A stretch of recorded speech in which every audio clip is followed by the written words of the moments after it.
বিহারের ভোটার তালিকায় বিশেষ নিবিড় সংশোধনের ক্ষেত্রে 12তম প্রমাণ্য নথি হিসেবে আধার কার্ডকে অন্তর্ভুক্ত করতে হবে। সোমবার এসআইআর মামলায় নির্বাচন কমিশনকে এমনই নির্দেশ দিল সুপ্রিম কোর্ট।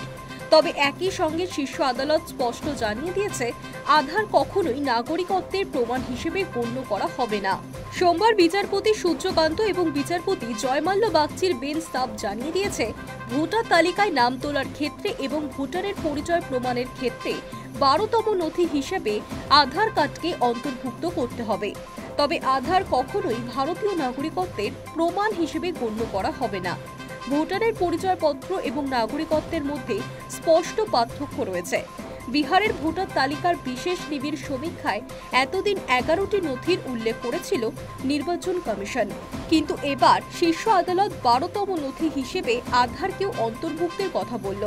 তবে এই নিয়ম যে আপাতত বিহারের ক্ষেত্রেই প্রযোজ্য হবে সে কথাও স্পষ্ট করে দিয়েছে আদালত। এর পাশাপাশি সুপ্রিম কোর্ট আরও জানিয়েছে, ভোটার নিবন্ধন প্রক্রিয়ার সঙ্গে যুক্ত সংস্থাগুলির আধার কার্ড যাচাইয়েরও অধিকার থাকবে। প্রসঙ্গত, এসআইআর এর পর বিহারের খসড়া ভোটার তালিকায় 65 লক্ষ ভোটারের নাম বাদ গিয়েছে। বিরোধী দলগুলি অভিযোগ করেছে, এই 65 লক্ষের মধ্যে বহু বৈধ ভোটার রয়েছে। শুরুতে নির্বাচন কমিশন বাদ পড়া এই ভোটারদের তালিকা আলাদা করে প্রকাশ করেননি, কিন্তু পরে সুপ্রিম কোর্টের রায়েই ওই তালিকা প্রকাশ করা হয়। কিন্তু সেই তালিকা প্রকাশের পরও রাজনৈতিক দলগুলি সেভাবে বাদ পড়াদের তালিকা থেকে বৈধ ভোটার খুঁজে এনে অভিযোগ দায়ের করতে পারেনি। এ সমস্ত নাম সংযোজনের জন্য আবেদন জমা পড়েছে মাত্র 29,000। Hi news network.